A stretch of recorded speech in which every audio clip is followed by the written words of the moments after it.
आज किसी के पास कुछ नहीं है पूछने के लिए, बट इट्स गुड कि आपके पास कोई कंफ्यूजन नहीं है, ये तो बहुत अच्छी बात है, इसमें बुराई कुछ भी नहीं है।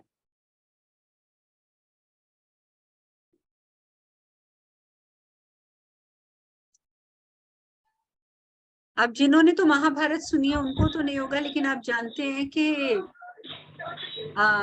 जिन्होंने नहीं सुनी महाभारत, ठीक है, वो यहाँ पर एक प्रश्न और आया था कि जब युधिष्ठिर महाराज कहते हैं, जब वो स्वर्ग में चले जाते हैं, आप जानते हैं कि 2-3 बार धर्मराज ने उनकी परीक्षा ली थी और वो हर बार सफल हुए थे। तो ये आखिरी परीक्षा भी जो कुत्ते के टाइम पे हुई थी कि कुत्ता स्वर्ग में नहीं जाता, तो वो जबकि धर्मराज थे खुद, तो उसमें भी उनको सफलता मिल गई थी, जीते वो, मतलब अपनी परीक्षा में सफल हुए थे। तो यहाँ पर जब वो कहते हैं ना कि मुझे अपने भाइयों से मिलना है, ठीक है, तो वो भाइयों से मिलने की जब बात होती है तो कहते हैं कि तुम मुझे स्वर्ग में ले आए हो, यहाँ पे तो मैं अकेला हूँ, मतलब और लोग तो बहुत बैठे हैं, और मुझे यहाँ पे दुर्योधन दिख रहा है,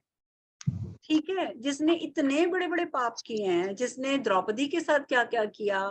और यहाँ मुझे दुर्योधन दिख रहा है, यहाँ मुझे धृतराष्ट्र दिख रहा है। चलो धृतराष्ट्र का तो कहता है कि अपने ताऊ जी का तो मैं फिर भी मान लूं कि उन्होंने बहुत तपस्या करी थी, तो उन्होंने अपने पापों को धो लिया,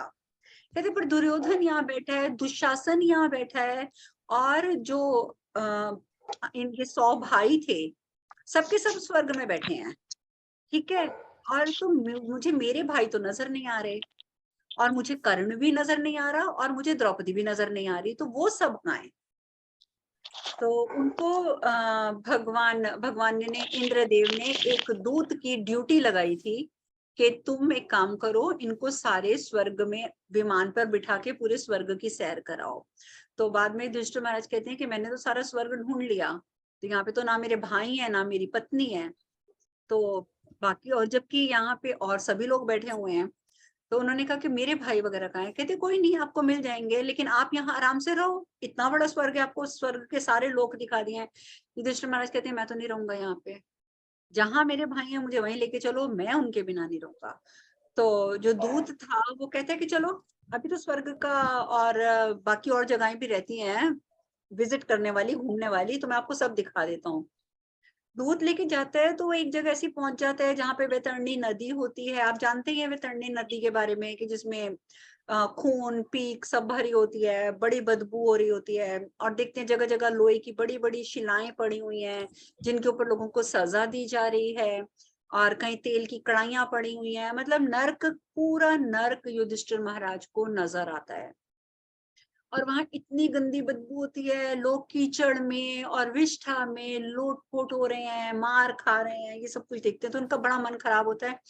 नर्क में वो आधे रास्ते तक जाकर कहते हैं नहीं नहीं नहीं, मुझसे और नहीं देखा जाएगा, मुझसे और बर्दाश्त नहीं हो रहा, मुझे वापस ले चलो। तो वो दूत कहता है कि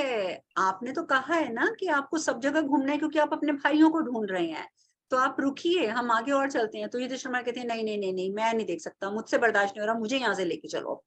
युधिष्ठिर महाराज जैसे ही मुड़ते हैं दूत के साथ, तो पीछे से आवाजें आती हैं, कहाँ जा रहे हैं आप, कहाँ जा रही हैं, रुकिए रुकिए, आप थोड़ी देर और रुकिए, आप यहाँ पर आए हैं तो हमें ठंडी हवा मिल रही है, हमें सुकून की हवा मिल रही है, कृपया करके थोड़ी देर और ठहर जाइए, हमें बहुत आराम मिल रहा है। तो युधिष्ठिर महाराज को बड़ा अजीब लगता है, वो कहते हैं कि नरक के लोगों को मुझसे क्यों आराम मिल रहा है। खैर वो मुड़ जाते हैं क्योंकि उनमें वो शुरू से काइंड हार्टेड थे, उनमें बहुत दया भाव बहुत था, वो मुड़ जाते हैं। तो मुड़ने के बाद वो लोग फिर से बोलते हैं कि प्लीज, कि कृपया करके आप मत जाइएगा, आप थोड़ी देर और रुकिए, हमें बहुत आराम मिल रहा है। तो उनको लगता है ये आवाजें तो जानी पहचानी है, तो वो कहते हैं ठीक है मैं रुक जाता हूँ, अगर तुम्हें मेरे यहाँ रुकने से सुकून मिल रहा है, सुख मिल रहा है, तो मैं रुक जाता हूँ, पर मुझे अपना नाम बताइए, आपका नाम क्या है। तो वो बोलता है अरे भैया मैं आपका भाई भीम, दूसरा मैं आपका भाई अर्जुन, मैं आपका भाई नकुल, मैं आपका भाई सहदेव, मैं आपकी पत्नी द्रौपदी। तो ये लोग उनको युधिष्ठिर महाराज को बड़ी तकलीफ होती है, कहते हैं कि जिन्होंने इतने पाप किए, कौरव जो थे, वो सब तो राजाओं की तरह, देवताओं की तरह स्वर्ग में बैठे हुए ऐश कर रहे हैं,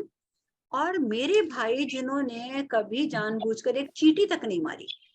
ठीक है, क्षत्रिय भाव में आके उन्होंने जो युद्ध किया वो एक अलग बात थी, जबकि वो युद्ध करना नहीं चाहते थे, तो वो सब नरक में पड़े हुए हैं, वो क्यों?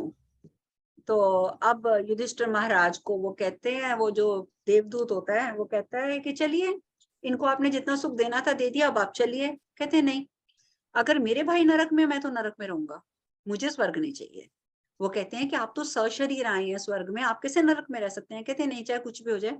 मुझे नहीं जाना स्वर्ग में, मैं यही रहूंगा। तो फिर उस टाइम पे सारे देवता और भगवान कृष्ण सब आ जाते हैं। तो फिर वो सबके सामने फिर इंद्रदेव से और धर्मराज भी आ जाते हैं। फिर वो धर्मराज से प्रश्न करते हैं कि भाई क्यों ये ऐसा हुआ है, जो प्रश्न मेरे मन में चल रहा है कि कौरव सारे स्वर्ग में बैठे हुए और मेरे भाई और मेरी धर्मपत्नी नरक में बैठे हुए हैं, क्यों? तो वहां पर भगवान कृष्ण और धर्मराज उनको ये समझाते हैं कि देखो, अच्छा और बुरा हर कर्म हर इंसान करता है, वो चाहे तुम हो, पर तुम एक, वो तो उसको साफ कहते हैं लेकिन तुम एक्सेप्शन हो क्योंकि तुमने कभी गलत कर्म किया ही नहीं। तो लेकिन बाकी जो एक नॉर्मल इंसान होता है उससे अच्छा और बुरा दोनों ही कर्म होते हैं उससे। तो कहते हो, उसने बोला कि तो मेरे भाइयों से, मेरी पत्नी से इतने गंदे कर्म हुए हैं कि वो नरक में पड़े हैं? कहते नहीं, आपकी पत्नी से, आपके भाइयों से इतने गलत कर्म नहीं हुए हैं। आपको मैं उसका तरीका बताता हूँ कि ये नियम क्या है स्वर्ग और नरक का। कहते हैं हर इंसान अच्छा बुरा दोनों कर्म करता है। अब जिसके बुरे कर्म होते हैं थोड़े से और अच्छे कर्म होते हैं बहुत सारे, और कई होते हैं जिनके अच्छे कर्म होते हैं थोड़े से और बुरे कर्म होते हैं बहुत सारे, तो उस नियम के हिसाब से स्वर्ग और नरक में उसको जाना पड़ता है। अब कहते हैं कि देखो, जैसे दुर्योधन और उसके भाई हैं, उन्होंने बहुत कम अच्छे कर्म किए हैं लेकिन बहुत ज्यादा उन्होंने बुरे कर्म किए हैं।